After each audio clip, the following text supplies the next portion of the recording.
JJ. Hey, Natalie. How are you doing today? I'm bright-eyed and bushy-tailed. I know, same, right? Yeah. So, we have a really awesome guest, and her name's Erin. It's true. Yeah.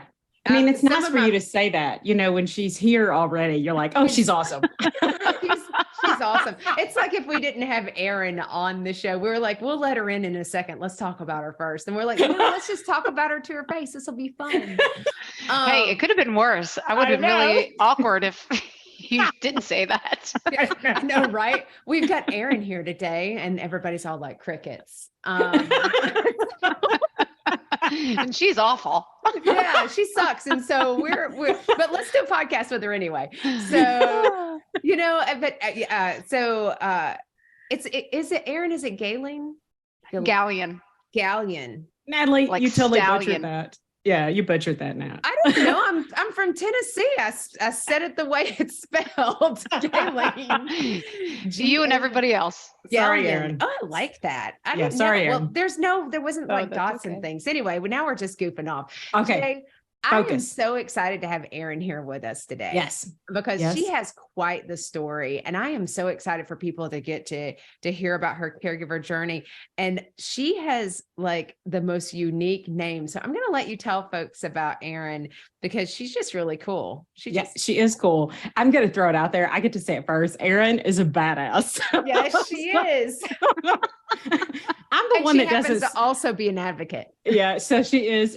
So Erin also, she's an author and she's a professional speaker, but she does, like you said, Nat, Erin, you have a caregiving story, and I know that all of us are going to be able to learn from it. In 2017, Erin's sister, Megan, was diagnosed with non-Hodgkin's lymphoma, and she was healthy, no issues. She actually was healthy and bragged about it. Her diagnosis was devastating and scary to the entire family.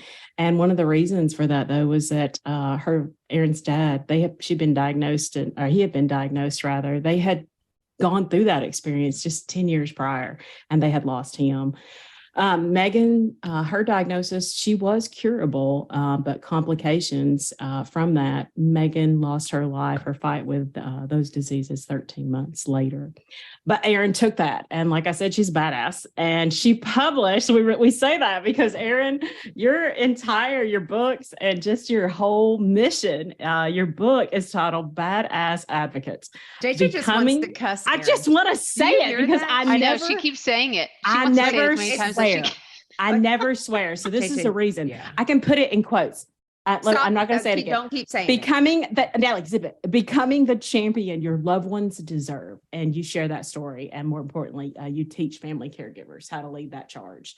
And you do that. You've got 20 years in pharma, and you share that story. You've got that, but you share it with all that personal experience. I'm going to say it's empowering. I'm like, yes, it's Erin. So, okay, now I'm done. Erin, I think we're totally off task this morning. So people are going to be like, this is not what JJ and Natalie normally sound like. They've lost their mind, and we're not editing. You're welcome for that, folks. Yeah. But I'm so excited, Erin. And I know when we talked to you the first time, so you've got the sister story, but it really starts, with your dad and that passion, the love for your dad, kind of, he's a glue. But tell us kind of how this road started for you. Yeah, so I will start with my dad's story. And I love that you guys are a little goofy this morning while I'm on here, because I love that. That's fun. This is making it even better. So when I was 20 years old, I had just transferred to the University of North Carolina, and I was there for probably a month, not even, and I got a phone call from my parents telling me that my father was diagnosed with non-Hodgkin's lymphoma, as you said. And my father was just the light of the family. He was so much fun. He was loving. He was not the disciplinarian in the family. But if he got mad at you, you really messed up. Like, it was definitely on you, and you knew that. Yeah. But he was just the guy at the party that made it fun, that everyone wanted to be his best friend. And he was just a wonderful father, and we were blessed. And 10 months later, my father passed away at the age of 53. I was away at school for most of that, so I was not his caregiver. I also, being young, was naive and, wanted to be out partying, hanging out with my boyfriend, doing all those things that 20-year-olds want to do. I didn't want to be caring for my father. Yeah. And I think there's a bit of denial there too. Mm-hmm. After my father passed away, I felt a ton of guilt, which is part of this journey. It's important. It's very important that I mention that, because it's what kind of led me to what I do and how I handled my sister becoming ill. Yeah. So the guilt was tough. I felt like I didn't do what I was supposed to do. And, I wasn't as supportive as I should have been.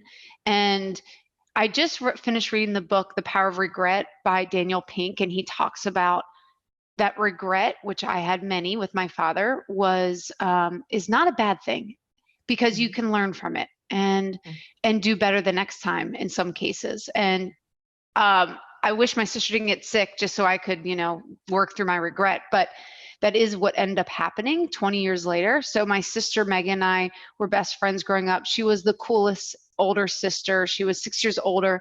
When she was a teenager, she would even let me come into her room and hang out with her when she was like 16, 17. And I was 10. Who wants a 10-year-old hanging out with them when they're 16, 17? No sister does that, right? That's right. Not us. No. Yeah. Yeah. So, but she was super laid back and almost like a second mom to me, because she was older and just the way she took care of me. And then as we grew up together and became in our 20s and 30s, we just got closer and closer. And we were just each other's, buds, and talked to each other on the phone every single day. So when my sister was diagnosed, I was devastated. And it was one of my biggest fears coming true. So she was diagnosed first with a autoimmune disease. Mm-hmm. So that's how it showed up in April 2017. She got these sores in her mouth. It was awful. She lost some weight, but they said, the good news is you don't have cancer. I remember her distinctively calling me and telling me that. And I was like, whew, thank God she doesn't have cancer. And then 6 months later, she was having trouble breathing. She woke up in the middle of the night, was really struggling. And she went to the emergency room and they diagnosed her with non-Hodgkin's lymphoma. Now, I don't know what happened before, how that got missed, but it was. Maybe her blood work came back okay. And so they diagnosed her with the same cancer my father had. Now, they said she had a different strand. So my father's cancer, his version was obviously not good because he died, 10 months later after his diagnosis, where my sister's was supposed to be the good kind. I'm making air quotes because there's no good cancer. But if you're going to have one, it is curable, exactly right. and you can go through chemo. So the bad news was they kept her overnight because her difficulty breathing is not a side effect or a symptom of non-Hodgkin's lymphoma. That's not typical. And they found that she also had a very rare lung disease called bronchiolitis obliterans, which is a mouthful. It's also known as popcorn lung, which you may have heard of in the media with vaping and e-cigarettes. And now she was not a smoker, but what happened is this is what they found out. She probably had the cancer for about a year, but didn't know it. And this can happen with women especially. This is what I've learned from doctors, because women will blame it on other things. They will blame diseases on other things, like I'm just tired from being a mom and running the kids around or whatever it is. Well, she was sick for probably about a year, didn't know it. She felt fine. And then that cancer caused an autoimmune disease, and that's what showed up first, the symptoms. And then that autoimmune disease caused this lung disease. So her body was just attacking itself. This was really not good news because, one, you don't want any disease that's rare, because that means a lot of people don't know how to treat it. Mm-hmm. And when it's aggressive, it means it's just going to be fierce and take over your body. And that's exactly what happened. When she was going through chemo treatments, soon after that, the doctors could not address the lung disease. So that meant that it continued to progress over the winter of 2017, 2018. And when she was finished chemotherapy treatments, the lung disease just had gone so far that she was even wearing an oxygen machine almost the entire day, definitely throughout the night and then throughout the day. When she started, she wasn't on an oxygen machine at all, 6 months prior when she was first diagnosed. So it progressed very quickly. And she was a tiny woman. And so it just took over her little body. And over a 13-month period, Megan continued to lose weight and her breathing got worse, and she ended up passing away of October of 2018, just 3 days shy of her 48th birthday. So young. Yeah, no, she's very young. And it's crazy because she was healthy. I know that you had said, and when you shared with us in the past that she was very healthy. So let me go a little bit of a different angle. Let's talk about you. Yeah. And so I want to go back to your dad for a second. And okay, so where were your mom and dad living at the time? They were living outside of Philadelphia. Okay, so you came to the South, we get it, to go to school. We respect that. We're Southerners. And so we get it. Like, it's beautiful, great weather. It's real nice down here. And I'll say this. Do you think that, especially when you're 20, you're young, you're right, you're wanting to have a good time and you want to just ignore. When our dad passed, it was for years, it never felt like he was gone because of the fact that when I left for college, I always stayed away from home. I didn't move back to Tennessee. I stayed in Virginia. So I didn't go home that often. So if you don't go home often, or you're not used to that routine, it's like, oh, I'm just going to pretend in my head that he's not gone. Like, absolutely. Oh, we just haven't talked in a while. Yeah. And so do you think that was part of, like, and what did your mom, how did that kind of work? Because I mean, technically you would say, would you have considered yourself like a long distance caregiver at that point related to I don't. Reflecting back, I wish I could say that, but I really don't, because first of all, when my dad got sick, we didn't have cell phones. This is 1997. Yeah. Okay, good point. So different era, right? So it's not like we could text and call all the time. You just didn't do that back then. Yeah. And so I don't think, for me, yes, I'm with you. I was in denial when I was in school. When I came home, it was a rude awakening, because my father had he always, he had this plump belly, he was a great hugger. He's like an Irish leprechaun. That's how we describe my dad, right? Great sense of humor, loved to do the Irish jig, even though he didn't really technically know how to do it.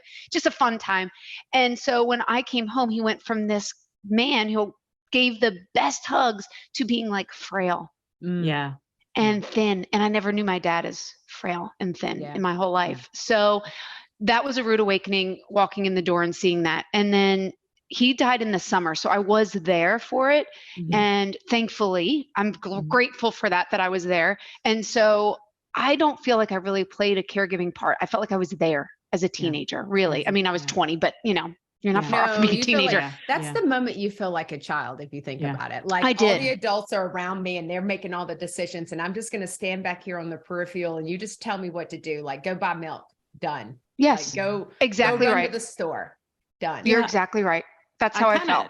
Yeah, I kind of see that when you say when you got there, you saw how much it had progressed. And I know we just went through that with Mom, where I hadn't seen her in like 3 months. And it sounds like that progression that your dad's disease had, it was in that short amount of time when you saw that fun leprechaun and he had gotten that thin. We saw that progression in a short amount of time too. And that is a big reality. And that's kind of a new recognition of, oh my gosh, this is my new reality. And that was, that's a slap in the face. I don't, that's like, it's jarring. Well, it is jarring. If it makes you feel better, Erin, when we came home in February to do our respite, which I sucked at. I always joke that I'm like, I sucked at it because I let JJ take the lead. And you know what? It's so funny how we fell into our traditional roles, because JJ would be like, go get Mom this, or go get Mom that, or go do this, Natalie. And I'm all like, no problem, Jay. You just tell me what to do, because it's uncomfortable. But to see our mom having had declined, I talked about it in the episode that we recorded about what happened with the nursing home situation. I wanted to leave because it felt uncomfortable. It didn't feel familiar. And that discomfort, I wanted to get away from. Yeah. And if I'm really honest about it, it didn't feel comfortable. And again, it's not about our mom. It's not about, like your dad. It's about our comfort level, I think. This doesn't feel good, so I'd like to just ignore it, or I want to stay away so I don't have to acknowledge it. And so... It's interesting, though, you went back to a comfort role. And now that you're saying that, I'm sure I did too, because I'm the baby sister. And so my sister was there with my mom. So she was caregiving for my dad. And, she was only 26 at the time. So still young, but more mature than I was. And so I'm sure I went right back into that, slipped right back into that role. And that does give you comfort to be whatever role you play in that family, to take that role. when my sister got sick, my role completely changed because of my experience with my dad. Yeah, that's what I was going to say. Obviously, I was older. What did you take from that? Wait, where does your learn, sister Erin? live first? Because I want to know how far you all lived apart from each other. Distance always Yeah. matters in my mind. So I'll tell you, when my sister left for college, I cried because I thought we would never live in the same city, and we did only briefly. And I do have a brother too, who's also wonderful. My sister and I were just really close growing up. Like, So he's fine. my poor brother, he never gets mentioned. I only talk about my sister. But so she moved around the country, and when she was sick, she was in Charleston, South Carolina, and I was in Dallas, Texas. So almost a repeat of what was happening with my father, because I'm several states away. It is a flight. It is, well, I guess I could have driven home from North Carolina, but still a long drive. So it's not easy. You're playing a part from far away. Now, like I said, with my dad, I didn't. With my sister, I was like determined. I am not going to not be involved. I'm going to be as involved as I can. I'm going to figure out how. I'm going to fly back and forth. I also had a 2-year-old at the time, so that makes it a little bit more challenging. But my husband was wonderful and was always like, go get on a plane and go do what you need to do, because he knew how close we were. Mm-hmm. So different mindset. Well, so and life experience. Oh, sorry, Jay, go ahead. No, so what did you do? What did you take here? You say your different mindset, but you were there, you flew back and forth. So what did you do differently? Because you said you had guilt. What did you do that kept you from, because I think when we talked, you said you didn't have that with this situation. You grew from it. What did you take with you? Like how did you work with your sister? I talk a lot about mindset because I think to be a badass advocate, it's all about mindset. It is saying, I'm going to do this and I'm not going to give up. It's not about, I knew I couldn't cure my sister, but what I was going to do is I was going to advocate for her and not worry about my ego or being uncomfortable or stepping out of my comfort zone. Who cares? I'm like, I'm here to fight for her. Right. So but with my dad, I didn't even think of any of those things. I didn't know. And plus, as Natalie said, or maybe Jay, you said it, I've been in the pharmaceutical industry for over 20 years. Yeah. So also my professional experience came in to play where I'm used to speaking to physicians. So I wasn't always out of my comfort zone. But for those who are, don't worry about all that. Just do what you need to do. That's what I say. Just have that mindset that you need to do what you need to do. And so with my sister, I just started to think about what could I do? So when I went to visit her, I made sure I was asking questions. I was taking notes. I started to record conversations with doctors with their permission. Of course, this is in my book too. I talk about that was one of the key things that we came up with. Record those conversations so you can go back and listen, because you forget. Or if you're not there and it's just my sister, my mom, I want to hear those conversations because I wasn't a part of those conversations all the time. So really figuring out strategies of how we could work together to advocate for her and really be involved as much as possible. And then also having that positive mindset when I was around her. I felt like, I don't know if you've ever been like hurt or anything like that or sick, and you see someone's face and they look so scared. It scares you half to death, because you're like, if they're scared and they're looking at me like this, how bad is this? Yeah. So, I didn't want that for her, even though she knows that she's sick. I wanted us to come in and not be fake about it, but at least be a breath of fresh air. Yeah. So even though I had anxiety through the roof, I didn't want her to worry about that, because she would always worry about her little sister. And I didn't want her to even think about me. Worry about yourself. So when you got done with those moments, because we have an aunt right now that's going through that, supporting her twin, and I talk to her pretty frequently, and my other aunt has cancer. And so my Aunt Jane, she says that I go in and I'm strong and I talk to those doctors and they give us bad news, but I'm like, it's going to be okay. But she and I talk, she says, I get home and that's when what happened? Like, where were you? Yeah. Where were you? Yeah, so I do the same thing. I did. I mean, I've cried on an airplane. I've come home and cry. And, like I said, my anxiety was through the roof. One thing that I talk a lot about and I'm open about is therapy. So just going back to my father's story, and Natalie, you're asking about what happened afterwards. My father, once he passed away, I went back to school about a month later. And I didn't want to go back to school. I wanted to be home. I was having a hard time. But my mom was like, your father wouldn't want you to quit school. So I stayed in school, and my roommate, who was is a wonderful person, she basically said to me, you're not you, and I think you need to go speak to someone. So for anyone who's supporting someone like you are, this was the best thing anyone's ever done for me. She said, I'm going to call the counselor and I'm going to set up a therapy appointment for you. You don't need to do anything. All you need to do is just show up. Would you go? And I said, okay, I'll go. I had never seen a therapist. My family never talked about seeing a therapist. It was the best gift that you could give as a friend or a relative or someone that loves you, because she helped me. The guilt that I had felt, I don't feel that anymore because of that therapist. She helped me work through that stage. And so when my sister was sick, I was seeing a therapist and talking through the anxiety that I had. And so I didn't need to rely on my sister, who was always my confidant, right? To tell her, oh, I have anxiety about you being sick, right? Yeah. That's the last person you need to put that weight on. Yeah. So I highly recommend that if you're going through anything, when you're the caregiver or even just a family member, if you're not the main caregiver, go talk to somebody. It's a lot. And your friends are great to talk to, but they're also not certified therapists in grief. Like, go see a grief counselor if they're terminal, even if they're still alive. That's what I say, because they already they know how to deal with that as well. And you're kind of grieving while they're here. Absolutely. And I think that's one of the things that I've talked to people about, and for myself about counseling, and I totally believe in it, is that grief can come prior to death. Yeah. And that's something people have to recognize. And I don't think people talk about that at all, Erin. So I'm glad you brought that up. Is that counseling, we're like, absolutely. Yeah, we're big proponents of it. But I would also say you will experience grief even if the person does not pass. Absolutely. You will absolutely experience grief. I experience grief, honestly, intermittently.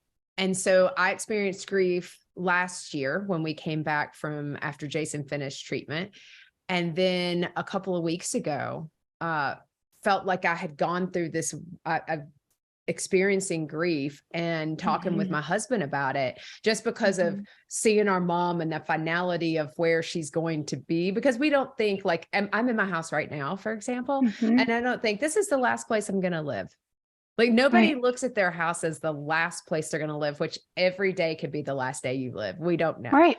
And so, but I had really experienced a lot of grief, and I know JJ experienced grief related to that. And so people need to understand that grief and can come in waves, and it hits you in different things, and it comes with smells and places that you go, or memories will come up because, your brain's pulling like, ooh, this looks familiar. This was related to a good time that you had.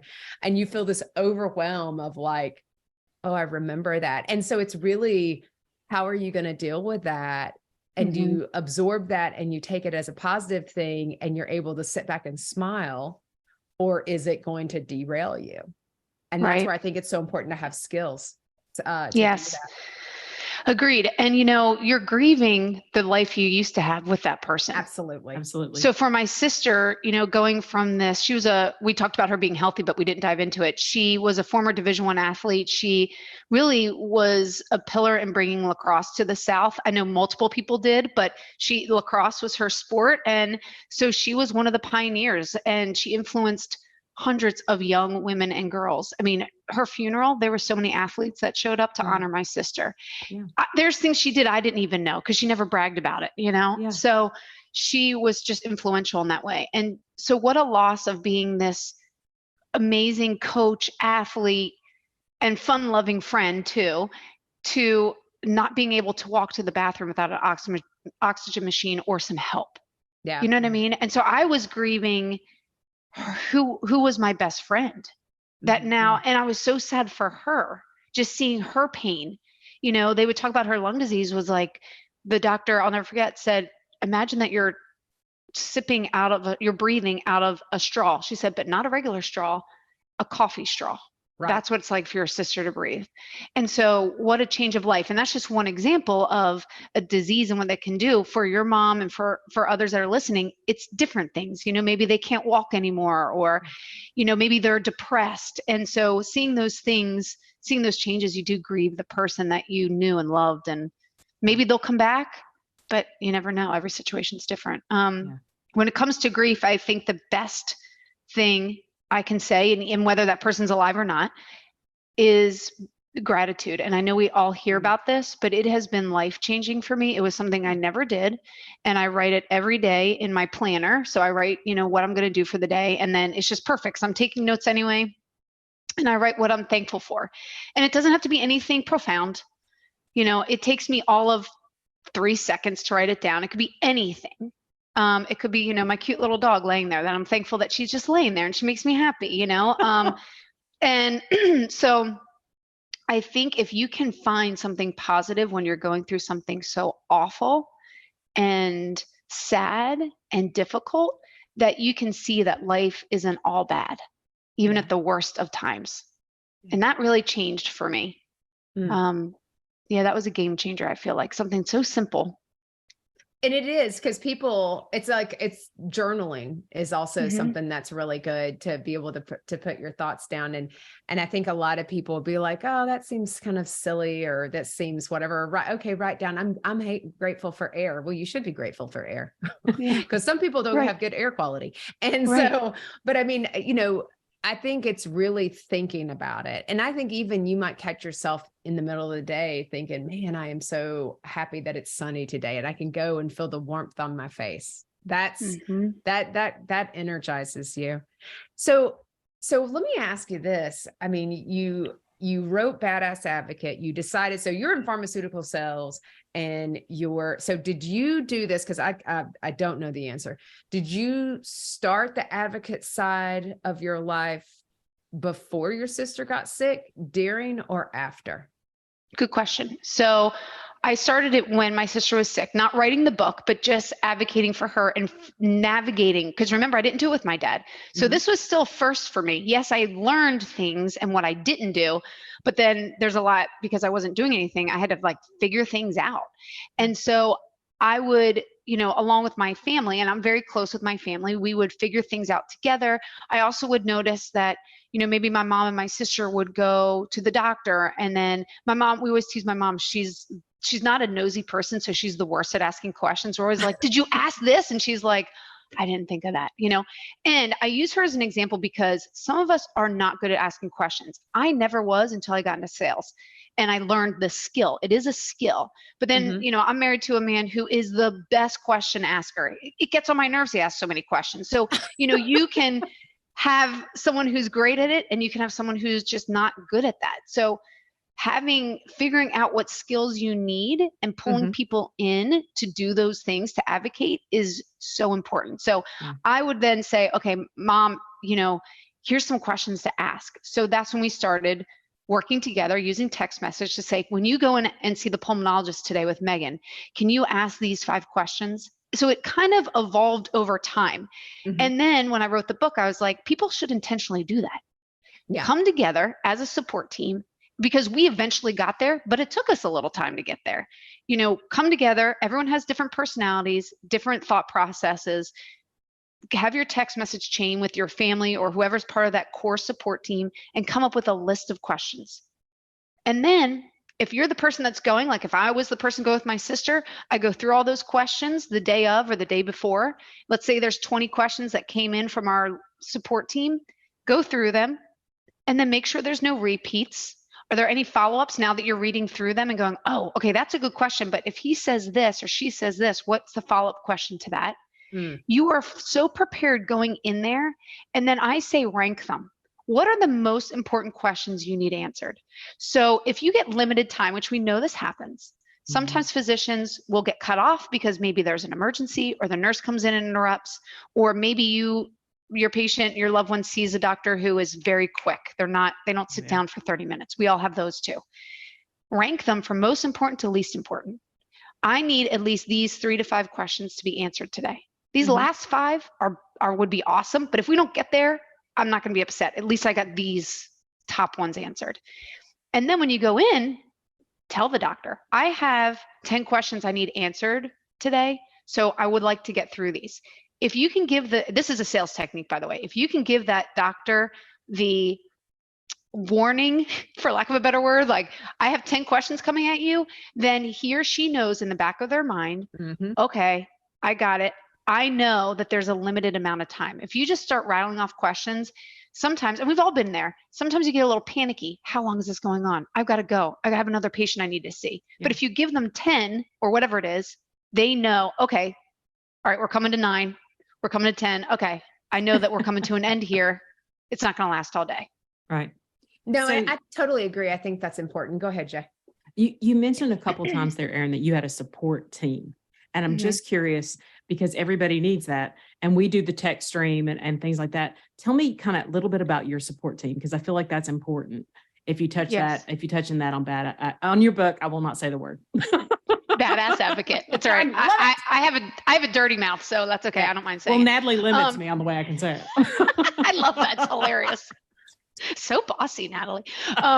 So my sister's support team was my immediate family, which is my brother, my mom, her husband, and then her best friend, her college roommate, who also is a cancer survivor, and then my cousin. That was really it. And then there was a few friends too, who like she had a really good friend in a bunch of friends where she lived, but one of them was like probably more regularly involved. So here's what my advice is for a support team. If you have a big family, like all of you have a family that's really involved. We're blessed. We know that. It also can be too many people sometimes, right? Too many hands in the pot. That causes fights. And you can't have 20 people part of the support team. It's just too many. Right. So maybe there's a core support team that's like 5, maybe 10. A 10's even a big one, but that can regularly come in and support, go to doctor's offices, know how the medication works. It probably depends on the complexity of the disease as well as to how many people you need involved on a regular basis. Are they independent? My sister was not independent at this point, so she needed more support. So take all of that into consideration, as well as everyone's strengths. So I mentioned being in pharmaceutical sales, I'm a trainer now, I'm not selling, but I teach reps how to ask questions. So going to the appointment when I was there was an asset because I knew how to ask good questions. I knew how to navigate the hospital system, that kind of thing. Well, take those skills into account. So for example, if you have a niece who is a teenager and she's awesome at technology, as they all are, maybe you want to set up a meal train or a GoFundMe or something like that. Have the niece or nephew or the millennial do it because it's easy for them and they want to play a part and they feel like they're part of this support team. So they don't necessarily have to do some of the heavy lifting. Like if it's a sick parent and the teenager wants to be involved, that's a great way to get them involved. And they feel like they're playing a part. And they are playing a part. It's an important part. So just figure out how people can get involved. If you don't have a big family, that's where it gets more challenging, but there are definitely options. So think outside the box. I always say do a mind map because I was an English major and I love mind maps. If you don't know what that is, just Google it and you'll see 5,000 examples of mind maps. But the idea is to come up with, it's a brain dump. You just brainstorm on a piece of paper and start to think of how you can incorporate different people. So for me and my sister, it was easy because we had family and friends. But if you are living somewhere where you don't have that support, you need to start tapping into different people. For example, nonprofits. I'm a part of nonprofits and because of my sister and my dad's illness. So I have a passion for people that have that illness. And so the people that are part of those nonprofits are the same. They all have probably had experience themselves or a loved one. See if you can get support there. Think of local schools, high schools, colleges. They have sororities, fraternities, people that want to get volunteer hours. Can they come in and help in some way? Now, you want to vet people, strangers coming into your house, right? So be aware of that. But maybe they don't even need to come in the house. What if you have a neighborhood boy who can take your trash out every Tuesday? It may seem minor, but it takes that off your plate and that decreases your stress. Hey, ladies, I need to interrupt for just a second to share about the Sisterhood membership. It's basically a sale every day. And the best part, it's free. Here's the details. We're partnering with our friends at Benefit Hub and other care partners to save you money. With over 200,000 participating companies across the U.S. and abroad, you'll find discounts at your favorite local stores, huge savings on vacations, amazing deals on home, auto, and supplemental insurances, and everything in between. Go to confessionsofareluctantcaregiver.com to sign up, and then definitely tell your friends about it. They can join too.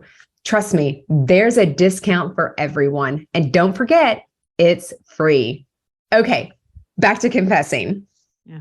So there are so many ways, church, if you belong to a church, my sister had these older church ladies who are retired come and sit with her when we were at work and we couldn't keep up with the demand. They didn't need to do anything but sit there and hold her hand, or just they would knit while she slept. But that took a load off of our shoulders, So I think there's so many ways you can get people involved. Well, and sometimes just being present with a person, there's nothing to Yes. say. It's just having company to not feel so completely alone. And Yeah. I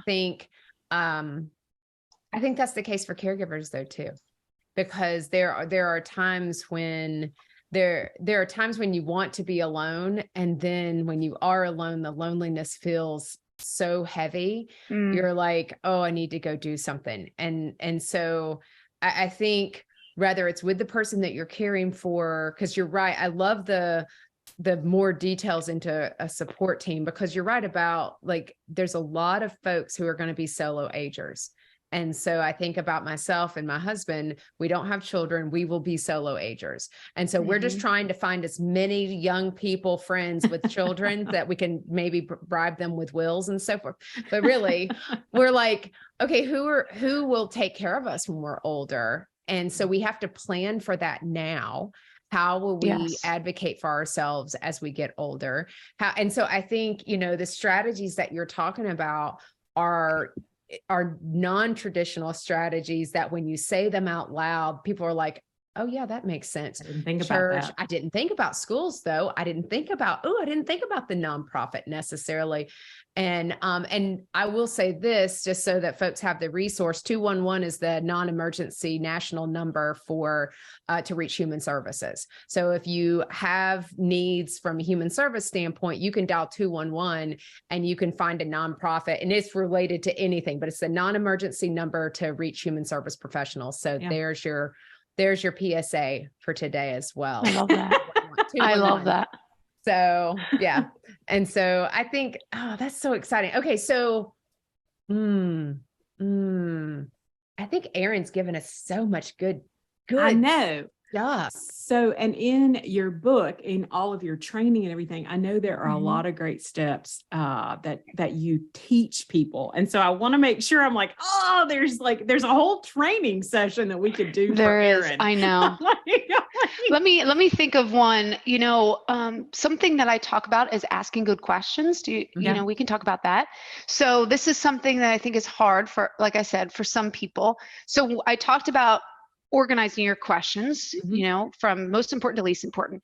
The next step I would say is, when you're analyzing those questions, one sales technique is to look at open questions versus closed questions. So a closed question starts with do, is, are, can, and it elicits a yes, no answer.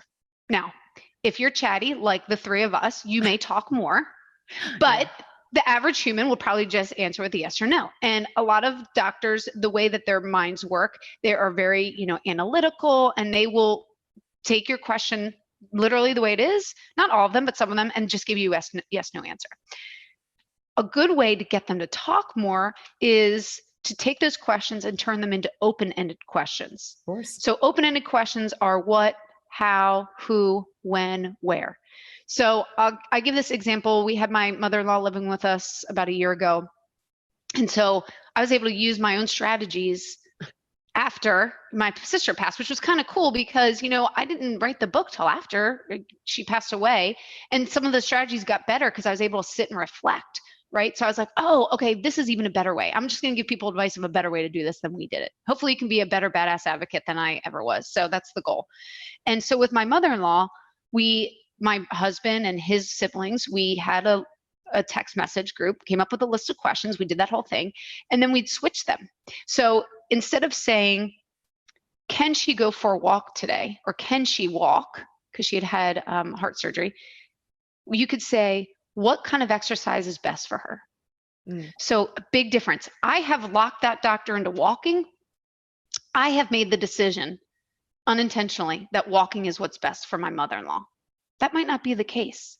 If I say, what exercise is best for her, he may list a whole thing of options. Now, that is powerful knowledge. Now I know that I can make a workout routine for her. On Mondays, we're going to go for a 10-minute walk.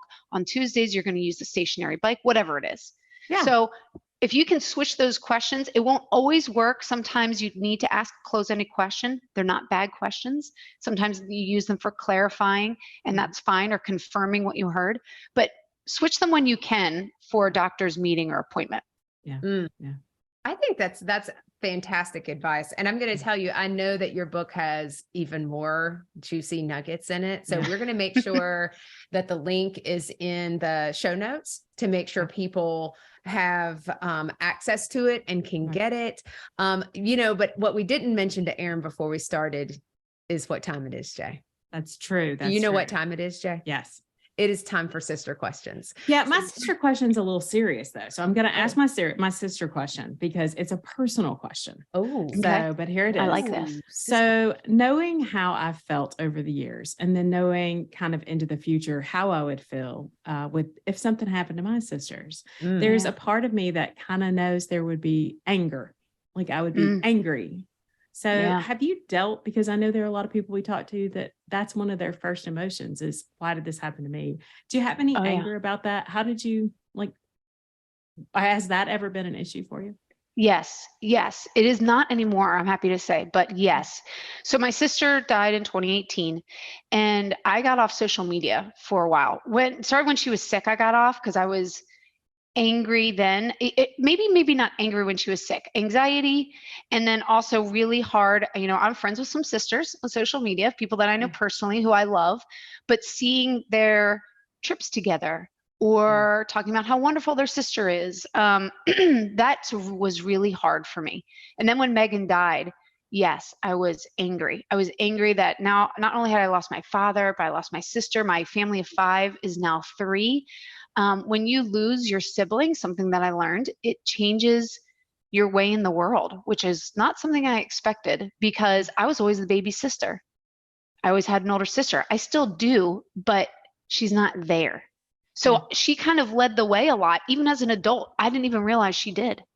But then all of a sudden she's gone and I'm like, well, wait, where's my compass? And I would cry to my best friend and say, but my compass is gone. I don't know how to find my way in the world. And so, yes, I was angry that other families have all of their, and that's terrible, but this is true. This is raw and true. I felt like other families have no loss. Their parents are old. They get to see their grandchildren. They have all their siblings. Their parents, have met their spouses. They were there for weddings. My sister only knew my son till he was 2.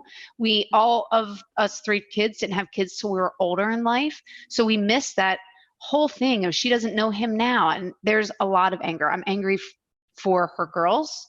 I think that's the hardest thing that I deal with now is really her daughters. I feel worse for them. So my sister, I don't think I mentioned that, had 2 young girls at the time. Now they're teenagers. When you need mom the most, right, is when you're a teenager and going through all the emotions and hormones and girl stuff that you go through. And so I'm sad for them more than I am for myself at this point. So it's taken a lot of healing.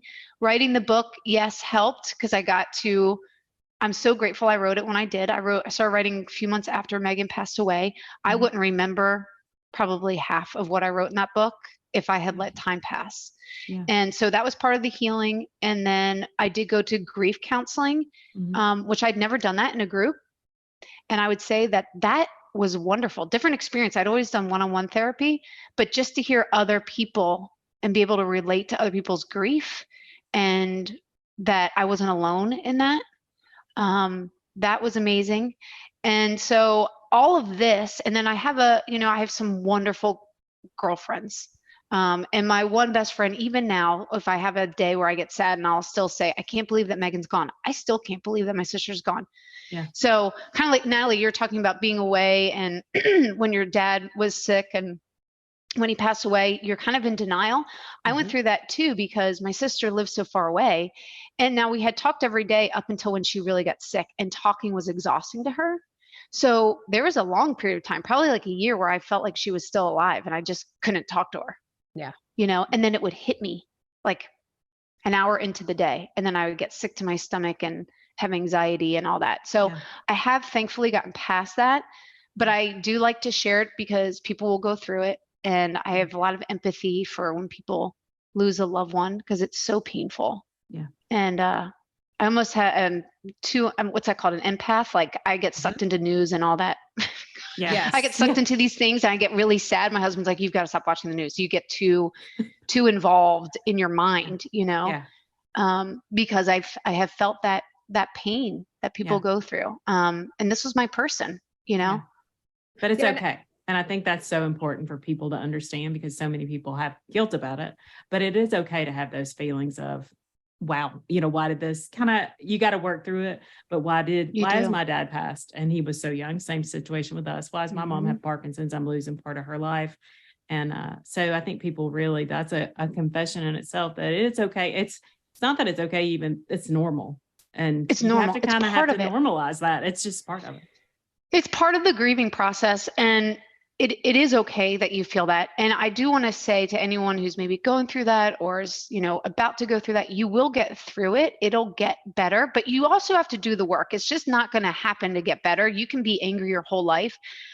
I didn't want to be angry my whole life. My father, my sister would not want that for me. My husband and my children, I don't want to be angry for them and be sad or whatever. So I had to, and I want to live a happy life. And so now, going back to the gratitude, I think about how I am so thankful that she was my sister.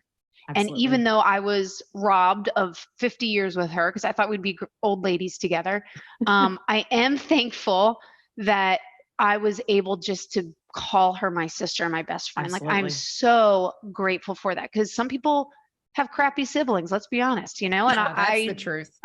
I didn't have that. You know, I was really lucky. And same with my father. Some people have really crappy parents, and I was born to a wonderful family, and you don't have control over that. So even though it still sucks and I will be sad some days, I feel genuinely happy and grateful. And it's the gratitude. I love that. I love that. I think the gratitude piece is so important to healing. Yeah. So here is the last question. It's Natalie's favorite. Get ready. I'm selfish. I'm the middle child. What is your favorite guilty pleasure? This is your guilty confession. Your favorite guilty pleasure. Oh my gosh, my favorite guilty pleasure. Maybe I have too many. Oh, that's okay. What's the one that you won't share with anybody, in the sense of I don't want, like, this is my guilty pleasure and I'm going to do it and I'm not even going to share it with anybody, like in the sense of I won't do it with you. This is a hard question. What are yours? Maybe you'll make me think of something. Mine are Little Debbie oatmeal cookies. I'm going to tell you right now, mine, and this needs to be a sponsor. Mine is Jason to go out and have guys' night, and the dogs and I sit on the couch and we watch Hallmark movies on Friday night. That is just gravy. And he'll call me at 9:00. He's like, I'm on my way home. And I'm like, it's on till 10. Do you want to stay longer? Oh yeah. Oh yeah. It can be anything. It can be embarrassing. That's okay, Erin. I love that. Okay. So mine's similar. I have one that's similar to yours, Natalie, but I want to go different because I don't want to copy off of you. So I would say one of my guilty pleasures, I don't do this all the time, is just dance in the house by myself. I love that. Yes. And belt it out. Like, I think I'm Mariah Carey, and I am not. Do not have a good voice, but I love to dance. Yep. And I can move my booty. Anyone who knows me, I got some rhythm. But I will go crazy in my house. And I think my 6-year-old's kind of taken after me. He will just all of a sudden start dancing. And so that's a guilty pleasure. And it brings me, actually, speaking about happiness, it brings me so much joy to like just dance and listen to some happy music. and sing. It feels great. good to your nervous system. My only question, are you a kitchen dancer? I guess that's the thing, because I dance all in the of it. kitchen. Okay. Yes, all of it. Bathroom. You know what? I belted out in the car like nobody's business. I'm sure other people have heard me do that. Yeah. Oh, gotcha. I'm going to tell you, I do. I love to sing in the car, and I always like to pretend like I am on an episode of The Voice. I just make it my own, and I could easily be on The Voice. I would not get a 4-chair turn. Yeah. Oh, me either. No, I'm not getting a 4-chair turn. No. Well, Erin's next career, we all know, is going to be a famous singer.